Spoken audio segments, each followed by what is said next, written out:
Ministro Rogério Schetti, Vossa Excelência tem aqui o RESP 1.977.165 do Mato Grosso do Sul, e aqui é que eu disse... Esse voto é lindo, né?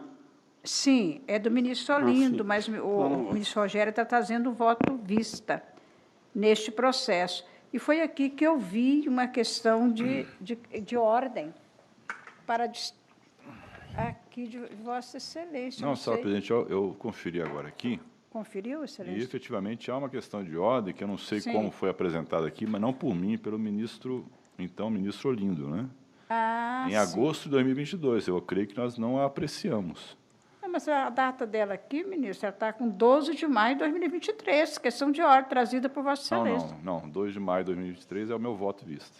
A questão de ordem é 18 de agosto de 2022. Tem alguma informação aqui que não procede, então. Aqui está assim.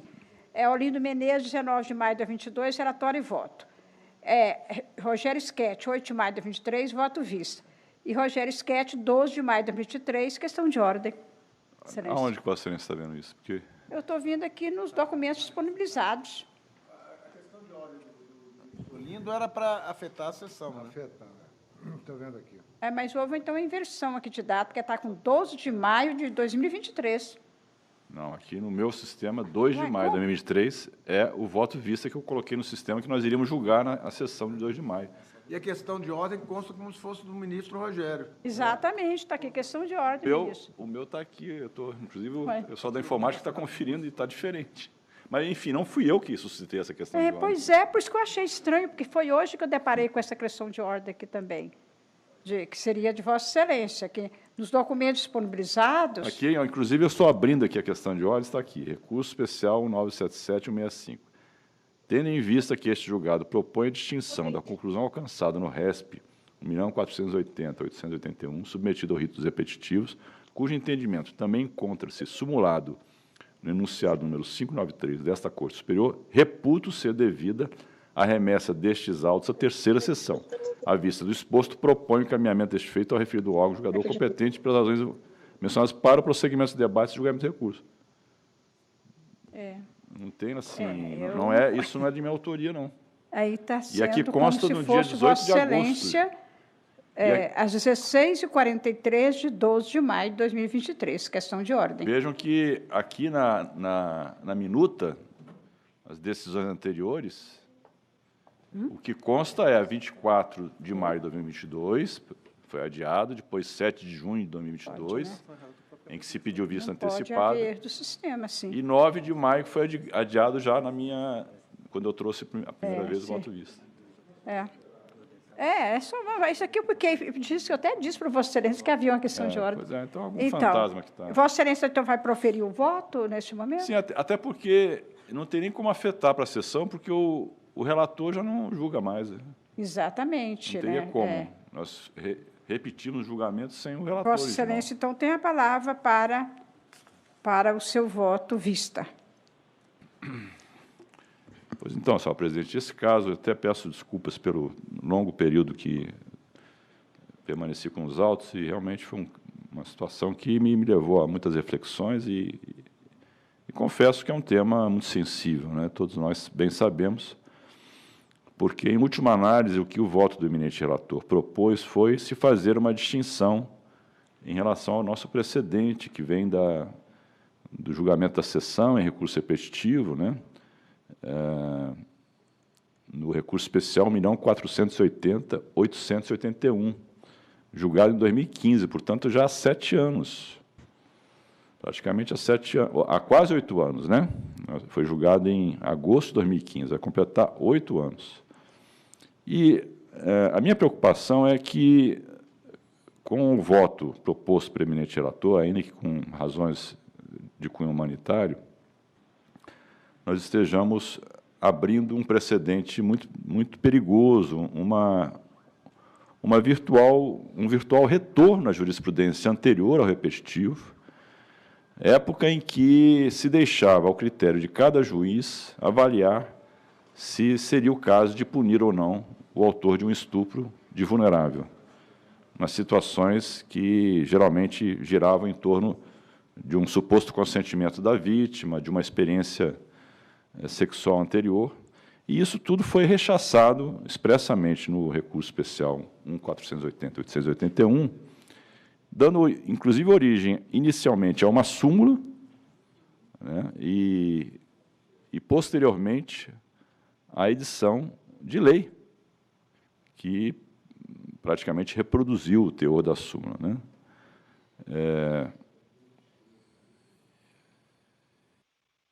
O verbete da súmula 593, e depois a Lei 13.718 de 2018, em que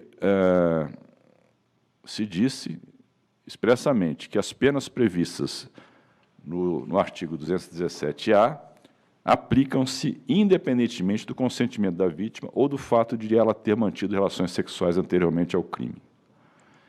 Bem, o eminente relator, na época, salientou alguns aspectos. O primeiro deles, eminentes pares, é que o imputado possuía, ao tempo do fato, 19 anos de idade, ao passo que a vítima contava com 12 anos.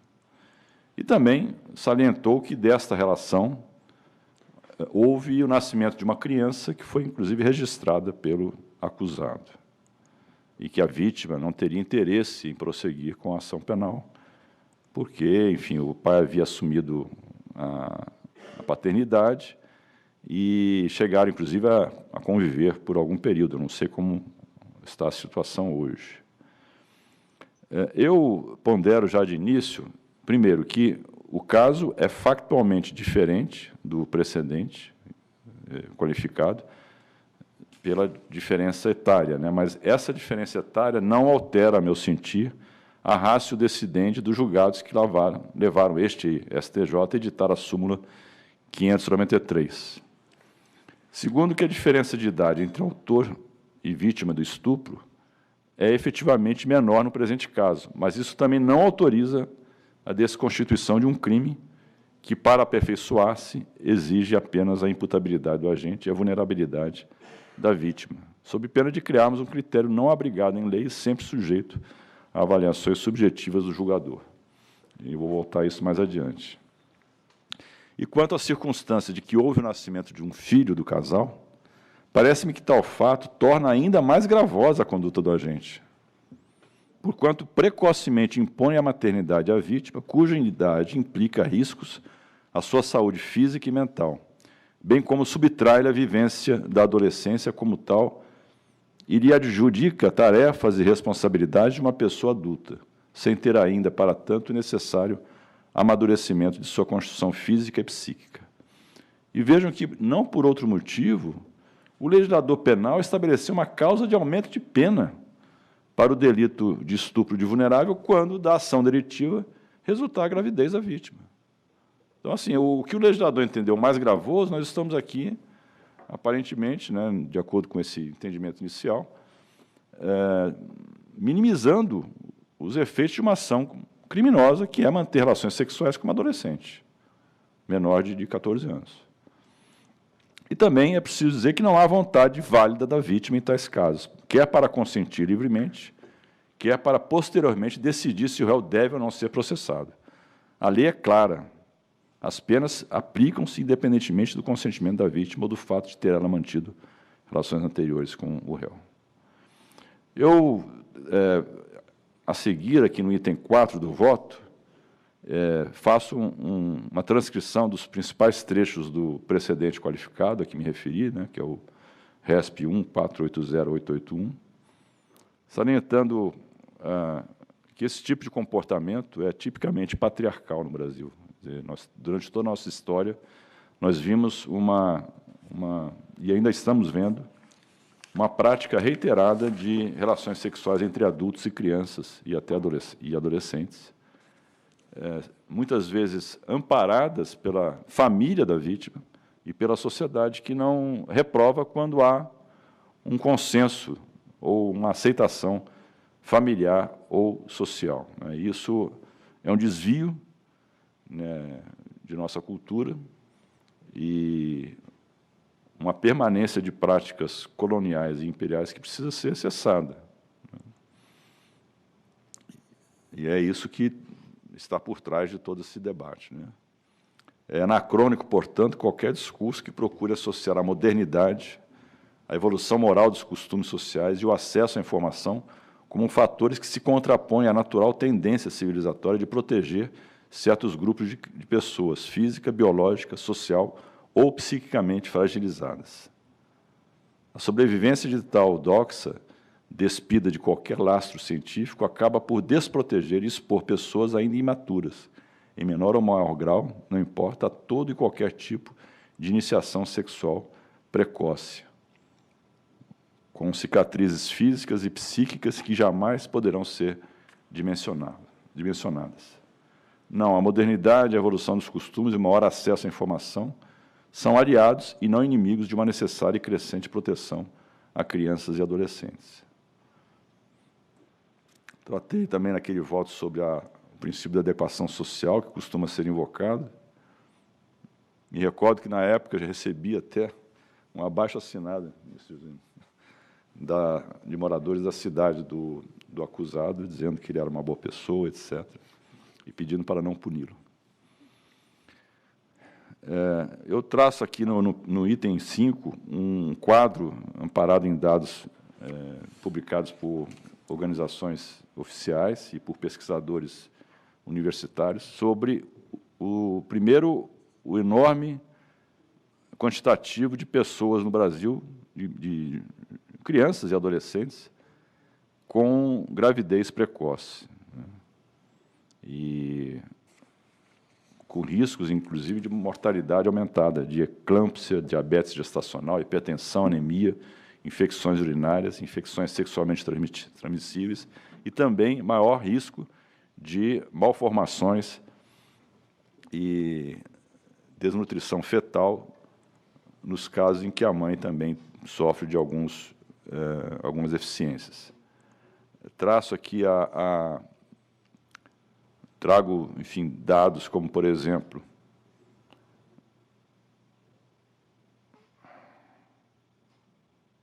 o de que, de acordo com o relatório do IBGE, um censo de 2010, mais da metade, 56,8% das adolescentes entre 15 e 17 anos com filhos estavam fora da escola e do mercado de trabalho, enquanto apenas 9% daquelas que nunca foram mães encontram-se nessa mesma situação, ou seja, 9% das adolescentes que não engravidaram estavam desempregadas ou fora da escola, enquanto 56% das adolescentes entre 15 e 17 com filhos estavam fora da escola e do mercado de trabalho. 94% das jovens que interromperam os estudos em algum momento da vida e meninas com gravidez recorrente e trabalhando foram as mais propensas a abandonarem de vez os estudos.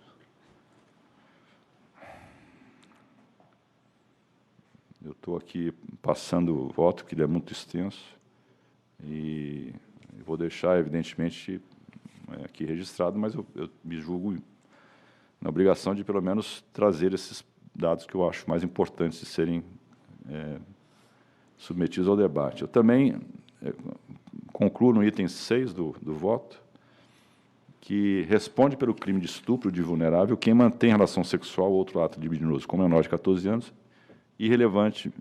sendo irrelevante, como já disse, o consentimento da vítima, sua experiência sexual anterior ou relacionamento amoroso com a agente.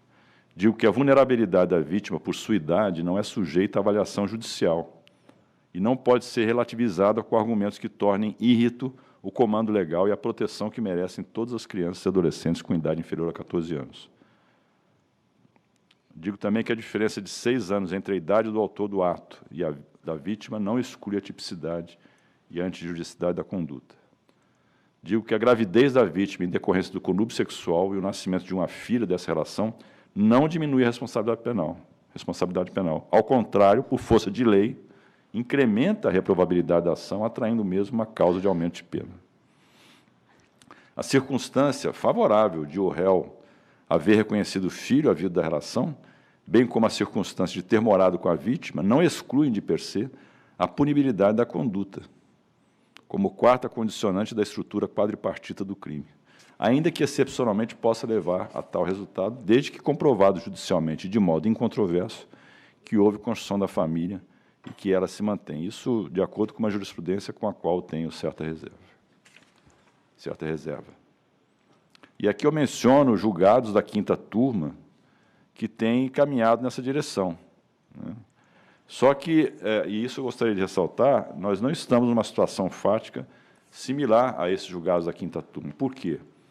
Porque, neste caso que estamos julgando, eminentes pares, houve uma absolvição sumária no momento da propositura da ação. Aqui nós estamos diante de um caso em que o juiz, quando foi oferecida a denúncia, a rejeitou e absolveu o réu com base em 3 depoimentos prestados perante a polícia, pela vítima, pela sua genitora e pelo autor da conduta, ou seja, as pessoas mais envolvidas no fato, sem que houvesse contraditório judicial e sem que se comprovasse as informações contidas em tais depoimentos. Ou seja, não houve produção da prova no sentido próprio jurídico da expressão, mas apenas a colheita de elementos informativos que não foram corroborados em juízo. Outra diferença, os julgados citados, inclusive no voto do ministro Olindo, versaram hipóteses em que houve não apenas a condenação do acusado, como também a construção de uma família, não bastando para reclamar igual tratamento no presente caso, uma mera informação não comprovada, insista-se, de que o autor da conduta e a ofendida passaram a conviver. Aliás, não custa novamente lembrar que o legislador não apenas reformou o Código Penal para incluir causa de aumento de pena à gravidez da vítima resultante do estupro, como bem antes, desde 2005, já revogaram o dispositivo presente na versão original do Código, segundo o qual a punibilidade é distinta pelo casamento do agente com a vítima. Ou seja, o casamento da vítima já foi causa de extinção da punibilidade e deixou expressamente de ser por reforma legislativa. E a gravidez da vítima passou a ser motivo não de atenuação da pena, mas de incremento da pena.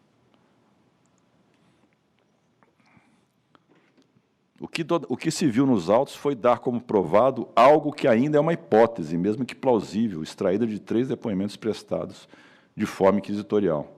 Não se sabe se vítima e réu estão juntos até hoje, não se sabe se ele é um pai presente, se auxilia de fato na criação da filha, não se sabe, enfim, se formam ainda um casal ou em união estável, ou se apenas foi um relacionamento efêmero que não se prolongou até o presente momento. Essas dúvidas precisariam ser esclarecidas no locus próprio, ou seja, o processo, mediante a atividade probatória das partes, com a tomada de depoimentos envolvidos que pudesse esclarecer melhor os fatos e a situação atual, a par da produção de outras provas, como, por exemplo, uma vistoria na residência da vítima e uma perícia psicossocial, para que se possa, com base em um aporte robusto e seguro de evidências, tomar a decisão correta. O que não se há de aceitar é que algo tão sério, um estupro de vulnerável, seja solucionado com uma decisão judicial precipitada, exarada antes da atividade probatória das partes e eivada de considerações subjetivas do magistrado, que nem de perto seguem os múltiplos precedentes dessa Corte, sua súmula de jurisprudência e a própria lei penal.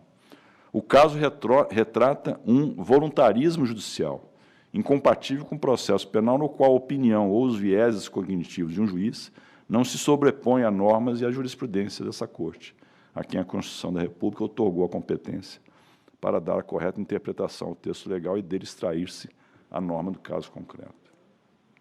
E aqui eu transcrevo as decisões da 5ª turma, já são várias, né? E em todos esses casos, enfatizo, em todos eles, o réu foi processado e condenado a penas elevadas, bem diferentemente do que ocorreu no caso em exame, no qual, como já enfatizado, o réu nem sequer chegou a ser processado e não se teve prova do que realmente ocorreu. Embora compartilhe das preocupações que levaram os eminentes pares a sufragar tal entendimento, tem algumas reservas a considerações que dão lastro aos julgados, o que, porém, deixo para externar no momento oportuno, visto que, insisto, o caso, ora em julgamento, tem base fática diversa e não decorreu de condenação do acusado, mas de rejeição da denúncia revertida em sede recursal. Então, é isso, meus eminentes pares. Eu fiz um resumo assim, muito rápido das 18 páginas que integram aqui o voto, enfatizando, né, resumidamente, que o repetitivo nosso foi um grande avanço e que corre o risco de ser aplicado somente em hipóteses em que efetivamente haja uma agressão ou uma ação da qual não decorra nenhum tipo de relacionamento posterior. Um repetitivo que cessou uma prática até então vigente de transferirmos ao juiz uma avaliação subjetiva da necessidade de punir ou não, e numa base fática que é diversa da atual, porque, insisto, aqui não houve processo. Nós não sabemos exatamente o que aconteceu, nós temos informações do inquérito policial. Não houve processo, não houve condenação, e, portanto, me parece que não é um caso que deveria sequer ter o seu segmento admitido. Estamos diante de um recurso especial cuja base contraria não só a lei, como a súmula deste egrégio tribunal. Mas, se ele tiver o seu segmento mantido, mas sendo certo que as circunstâncias fáticas sobre as quais se apoiou a decisão judicial não foram submetidas ao contraditório judicial, constituindo-se apenas elementos informativos colhidos inquisitoriamente, eu voto por negar provimento ao recurso especial movido pela defesa do recorrente, sem prejuízo de que, oportunamente, em um outro caso, voltemos a este debate, mas numa situação que permita uma equiparação fática entre o precedente da sessão e o caso que estiver a ser julgado. Então, como voto, senhora presidente? O ministro relator, então, vota divergindo, não é, do voto proferido na oportunidade pelo ministro Olindo, que fazia parte desta egrégia turma. E na verdade, eu debrucei sobre esses autos, ministros colegas, li e reli o voto do ministro Olindo e o voto divergente do ministro Rogério, e fiz aqui, e estou até disponibilizando aí para os eminentes pares, o seguinte: eu não vou ler todo, mas, assim, nem o início, mas estou dizendo que está em discussão nos autos. Eu voto a seguir porque eu votava depois do ministro Olindo. Eu tenho aqui preferência no voto. Está em discussão nos autos a ocorrência de práticas sexuais envolvendo uma menina de apenas 12 anos de idade à época dos fatos.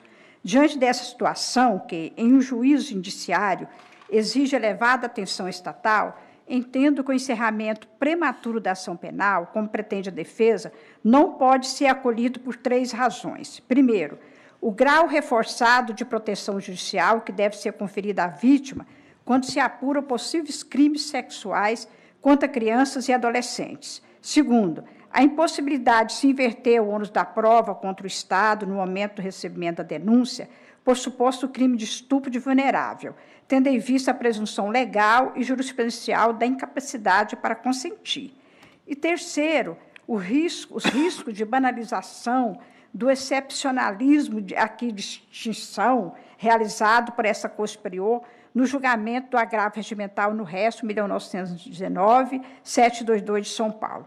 Quanto ao primeiro aspecto, tenho sempre destacado que crianças e adolescentes, em especial do sexo feminino, estão submetidos a um regime jurídico especialmente protetivo, tanto no âmbito internacional como no âmbito interno.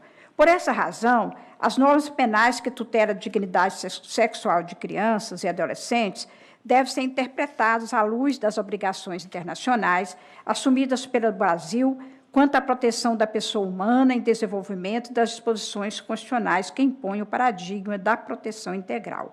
De fato, ao ratificar a Convenção sobre Direitos das Crianças, decreto número 99.710 de 90, o Brasil se comprometeu a adotar todas as medidas necessárias para proteger pessoas com idade inferior a 18 anos contra todas as formas de violência física ou mental, abuso ou tratamento negligente, maus tratos ou exploração, inclusive abuso sexual, artigo 19 e 34 da Convenção.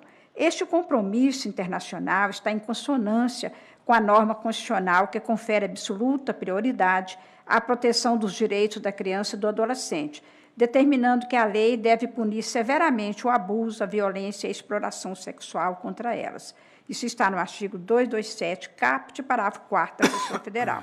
Diante desse arcabouço jurídico normativo, é compatível com o grau reforçado da proteção conferida às crianças e adolescentes admitir que práticas sexuais com uma menina de 12 anos tenham sido lícitas, sem sequer submeter as circunstâncias do caso concreto ao contraditório judicial?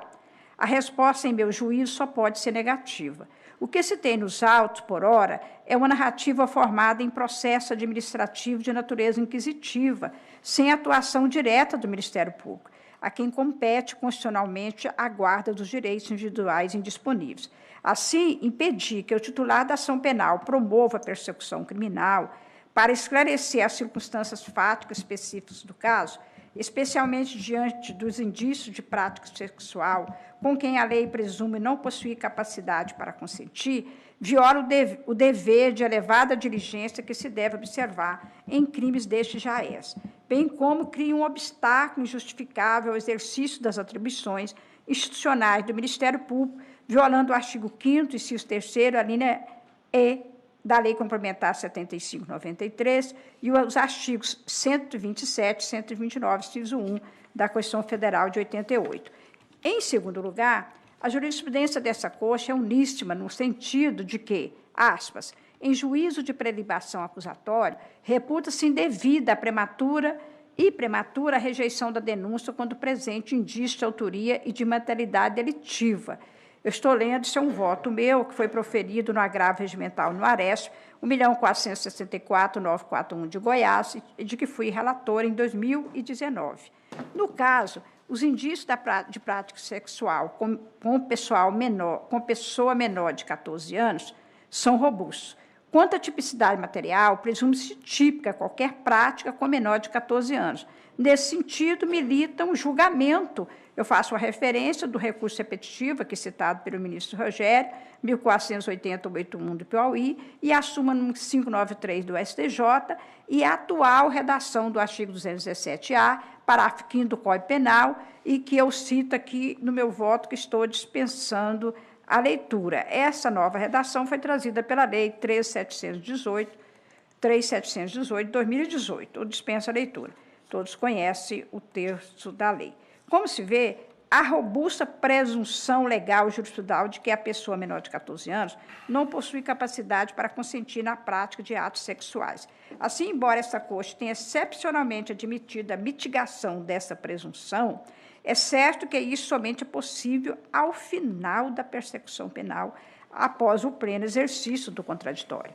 Admitir que o ônus da prova seja investido já no momento do recebimento de denúncia, passando-se a presumir que o ato sexual praticado foi ilícito, sem a necessária análise do tema em contraditório judicial, viola o dever de proteção integral exigido pelos artigos 1º e seguintes do Estatuto da Criança e do Adolescente e do artigo 227 da Constituição Federal de 88.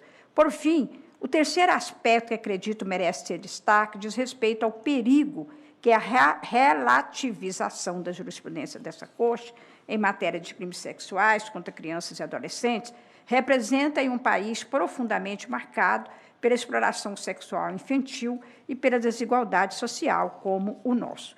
Como bem delineado no voto divergente, agora lido nessa oportunidade, casos de gravidez na infância e na adolescência encontrados no Brasil, exige que essa Corte Superior afaste uma romantização das circunstâncias apresentadas em um processo criminal de estupro de vulnerável. Fecho aspas. É preciso ter em mente que, em regra, meninas com menos de 14 anos não possuem maturidade física e emocional para escolher livremente ser mães ou constituir família. Ainda que haja exceções, a regra geral é que essas meninas têm o seu direito de usufruir da infância e da adolescência cerceados, sendo introduzidas precocemente na vida adulta e na maternidade sem ter capacidade para isso. É absolutamente ilícito e necessário ter essas situações de supostos consentimentos entre homens adultos e meninas sempre sob ressalvas. A voluntariedade dessas práticas sexuais não pode ser presumida, e mesmo quando ele existir de modo aparente, deve ser apurados em juízo ou contraditório, a fim de se determinar adequadamente de que modo as circunstâncias sociais, econômicas e outras influenciaram nesse consentimento aparentemente livre. Com efeito, Deve-se deixar claro que a eventual flexibilização da jurisprudência desta Corte Superior, em excepcionalíssimas hipóteses, e após a devida apuração judicial, não autoriza a presunção de qualquer caso de estupro de vulnerável em que haja relacionamento afetivo e gravidez implicarão atividade da conduta. Essa Corte Superior deve reafirmar a sua imperiosa jurisprudência protetiva contra práticas sexuais envolvendo menores de 14 anos e assegurar a autoridade do artigo 217-A, parágrafo 5º do Código Penal, do delito de estupro de vulnerável, independe do consentimento da vítima. Com essas ligeiras considerações, eu ainda posso acrescentar alguma coisa nesse voto, feito aqui às pressas, eu renovando as vênias aos votos, porventura, contrários, agora apenas ao que tem ao voto do ministro Olindo, eu acompanho na íntegra a divergência inaugurada pelo ministro Rogério Schettino. Como voto e colho os votos seguintes do ministro Sebastião Reis. Senhora presidente, eu entendo a preocupação de Vossa Excelência, bem como a preocupação do ministro Rogério, e um risco de, eventualmente, relativizar a jurisprudência dessa casa. Mas eu acredito que o caso concreto não lhe permite isso. Nesse caso, eu acho que o ministro Olindo cuidou de especificar a situação concreta. Acho que isso aqui não serve não é um indício de relativização do atendimento, é uma situação muito peculiar, muito própria. Eu abri os autos, o juiz da causa foi extremamente cuidadoso, a sentença tem 16 páginas, onde ele analisa os depoimentos prestados durante o inquérito policial, traz doutrina, traz precedentes, ou seja, não foi uma decisão daquelas decisões assodadas ou levadas por, vamos dizer assim, entre aspas, preguiça de prosseguir com a ação. Então, eu peço vênia a Vossa Excelência e peço vênia ao ministro Rogério Schettino e vou aderir ao voto do eminente relator. Ministro Sebastião Reis acompanha o relator. Ministro Antônio Saldanha. Voto a Vossa Excelência. Esse tipo de situação, ela tem me trazido uma preocupação genuína, né, a ponto de, algumas vezes, eu deixo de trazer os processos a julgamento para ficar ali maturando e refletindo, com receio de cometer uma grande injustiça. É lógico que todas as considerações traçadas por Vossa Excelência, pelo ministro Rogério, são conceitualmente perfeitas, tecnicamente adequadas, fruto de estudos, deliberações. Mas a gente não pode se apartar da realidade. A gente julga a realidade, a gente julga os fatos postos. Então, nós estamos falando de duas pessoas que tiveram uma relação, Mato Grosso do Sul, não sei se foi na capital ou se foi numa cidade do interior. No interior isso toma já um outro contorno. Duas pessoas que tiveram uma relação, uma diferença de 6 anos de idade, que não seria nada se ela já tivesse a capacidade, mas ela era incapaz no momento. Mas aí eu ressalto e reafirmo a questão da realidade social. E, numa circunstância em que eles tiveram um filho, tanto a mãe da menina quanto ela própria e o recorrente compareceram à frente da autoridade policial, manifestando desejo de permanecer juntos, não sei se continuaram, mas tiveram um filho. E 7 anos atrás isso aconteceu. O que a gente está cogitando aqui é a possibilidade da gente rever toda essa situação num processo que já se encontra num estágio bastante avançado e apartado temporalmente dos fatos, e vamos mandar o pai dessa criança para a cadeia, é isso? 7 anos depois, aí essa criança vai ter Não ouvi. Esse caso, nós não temos condenação. O que nós estamos propondo é que o processo tenha o seu curso. Se ao final ele vier a ser condenado, aí poderíamos ter uma outra discussão. Mas, neste caso, não há... Outra discussão? Não, nós estamos ele tomando tá a decisão com absolvido. base em inquérito policial. Está bem, mas ele está absolvido. Uma sentença muito bem fundamentada, que eu li aqui. Fundamentada em quais provas? Do inquérito. Sim. Nós não sabemos a realidade. Quais hoje. as outras provas que se produzem no caso desse? Em juízo. Sim, mas quais? Depoimento da vítima, depoimento da mãe, Sim, depoimento do estudo acusado e acabou. psicossocial, etc. Nós nem sabemos se esse casal está junto, não sabemos qual foi o comportamento dele posterior. Nós estamos nos baseando em inquérito policial, em depoimentos que foram colhidos, sabe-se lá como. Sem que o Ministério Público tenha tido a oportunidade de comprovar os fatos alegados numa denúncia. Então, essa é a situação muito diferente de outras em que houve uma condenação. Nós não estamos mandando ele para o presídio. Nós estamos propondo que ele responda ao processo, que é o local próprio para ele se defender. 7 anos depois, Sim, que seja. a criança, pois é. E trazendo o risco de uma condenação. Que é o que determina a lei, né? Nós não estaríamos inovando em nada. Estamos falando com profissionais, né, ministro Rogério? É o que determina a lei, a gente está aqui para interpretar a lei. Não só com base na letra da lei, literal, mas com base em todas as circunstâncias e com base na realidade social que permeia essa situação e que, particularmente nesse tipo de caso, é um dado determinante. Eu sei, a lei determina. E a gente, quer dizer, bota a inteligência artificial, não precisa mais de nós. Mas então, eu digo, é uma situação que num estado, Mato Grosso do Sul, possivelmente no interior, o conhecimento desse tipo de restrição legal é bastante reduzido. Né? Não estou falando que não se deva punir, não. É claro que se deve punir. Mas é um caso, é uma situação em circunstâncias bastante específicas, né? Em que não é simplesmente o abuso sexual de uma vulnerável, que a pessoa continua a sua vida, o abusador continua a sua vida. Ele, efetivamente, quando ela engravidou, ele, pelo menos naquela época, manifestou o desejo de dar o amparo, de formarem uma família. O juiz fundamentou muito bem, o juiz não foi leviano nem superficial. É uma sentença bastante densa, em que ele justifica o seu posicionamento, que a mim convence. E, volto a dizer, não acho que a gente deva ser leniente no tratamento desse tipo de situação.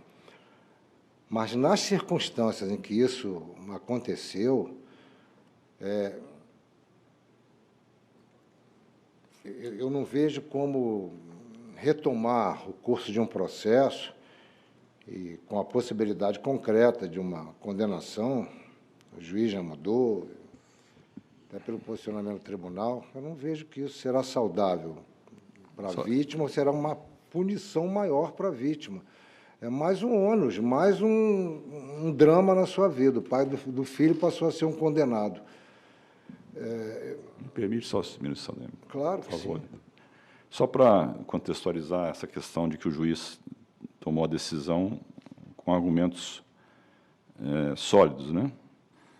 Diz o juiz, embora a vítima contasse com menos de 14 anos de idade na época dos fatos, a prova coligida nos autos não deixa dúvida de que a ofendida, que tinha 12 anos, né, não se encontrava em situação de vulnerabilidade, tendo plena consciência de suas atitudes e vontades ao consentir as relações sexuais com o namorado, de forma regular e válida. Sim, e ele fala isso com base em doutrina. Eu não preciso dizer mais nada, né? Não, precisa dizer mais tudo. Porque isso é exatamente tudo o que nós dissemos ao contrário, no julgamento repetitivo. Tá bom. Dizer que uma criança de 12 anos tem plena consciência de suas atitudes e vontades ao consentir relações sexuais com o namorado, de forma regular e válida, convenhamos.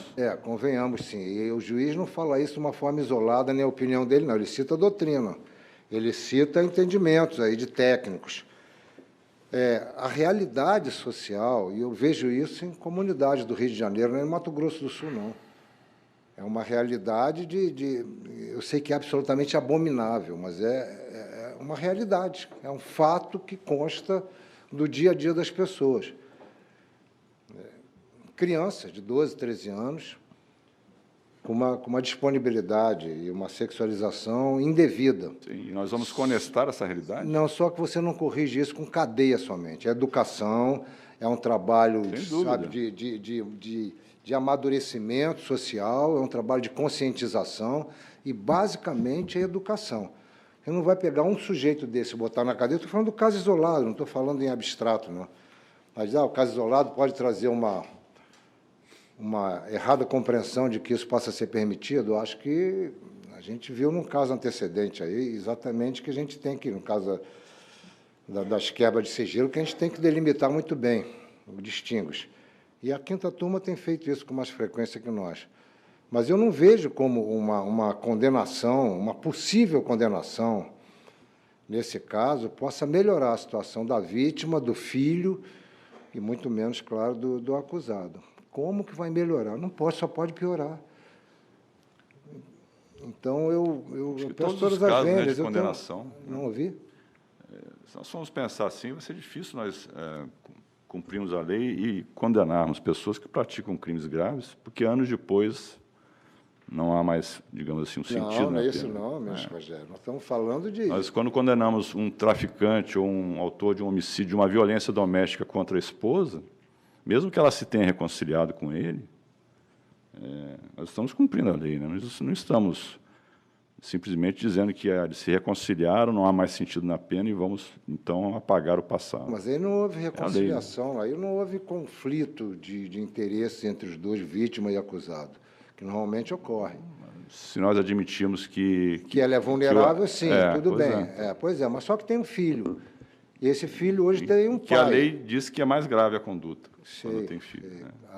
O objetivo da lei, você sabe que não é nesse sentido, né? O objetivo é deixar para a mulher grávida e cair no mundo. Esse é o espírito legislador. A punição tem que ser mais severa. Agora, ele assumindo a criança, não vejo como pode ser mais grave. Se ele tivesse evitado, seria menos grave? Eu acho que é mais abominável. Mas, de qualquer maneira, é uma percepção minha. Eu não vejo como isso pode melhorar a vida da mãe e da criança. Do acusado não me importa tanto, mas não vejo como isso pode melhorar. Quer dizer, hoje a criança tem um pai, que a gente não sabe qual é a situação dele, mas se ele for condenado, certamente vai ter um pai condenado e preso. 8 anos, né, de reclusão. Então, são argumentos pessoais, uma sensação, um sentimento absolutamente individual, e que eu tenho pensado nisso e, repito, tem processos que eu não trago exatamente com receio do resultado, me penitencio por isso, mas tenho que tentar entender essa situação de realidade. E acho que essa situação de realidade a gente não faz com punições elevadas, que é o que a lei fez, né? Aumenta a pena. Aumentar a pena nunca diminuiu o crime, nunca inibiu a criminalidade. Aumentar a pena, nenhum bandido vai abrir o Código Penal para ver se a pena foi majorada antes de cometer um crime. O que inibe isso é educação, educação, educação, educação e conscientização. E a gente não faz isso com cadeia, né? Bom, a gente está filosofando demais, o tempo está avançando. Por conta disso, eu peço todas as vênias ao ministro Rogério, à ministra Laurito. O ministro Rogério tem um voto magistral, a ministra Laurito igualmente, mas eu vou acompanhar o relator. Como voto? Então, vou proclamar o resultado. A 6ª turma, por maioria de votos, deu provimento ao recurso especial, restabelecendo a decisão que rejeitou a denúncia ofertada aqui contra o recorrente. Vencidos os ministros Rogério Sketch Cruz e Laurita Vaz, que negava provimento ao recurso.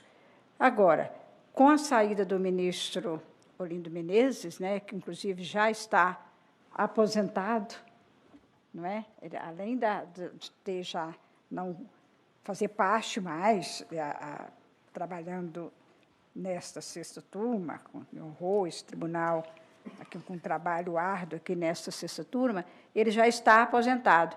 Então, eu acredito que deve ficar relator para o acordo o ministro Sebastião Reis, que foi o primeiro, né, a acompanhar. Foi o primeiro a acompanhar para assinar, claro, o voto. Todos concordam? Acompanhar o voto do ministro. Existe impedimento aqui Olindo Menezes. fique na relatoria? Eu acho que está previsto isso no regimento. Eu não olhei o regimento, Quem vai subscrever? Vencedor. ele acompanha o relator, nós estamos divergindo do relator. Eu fico imaginando todos os casos de ministro que se aposenta, por exemplo, e tem processo pendente. É assim que faz, então? Estou só perguntando, realmente não... Eu não olhei, mas eu acho que, no caso, como o ministro, inclusive, já está, inclusive, aposentado, né? Eu acho que deve, eu não vejo nenhum, assim, impedimento. Não trouxe o regimento, nem olhei. Mas fica, então, depois a gente... eu proclamo este resultado. Mas a presidente da sessão designa o relator. Designa o relator, o ministro Sebastião Reis, que acompanhou o voto do eminente ministro Olindo, não é? Para também negar provimento ao recurso.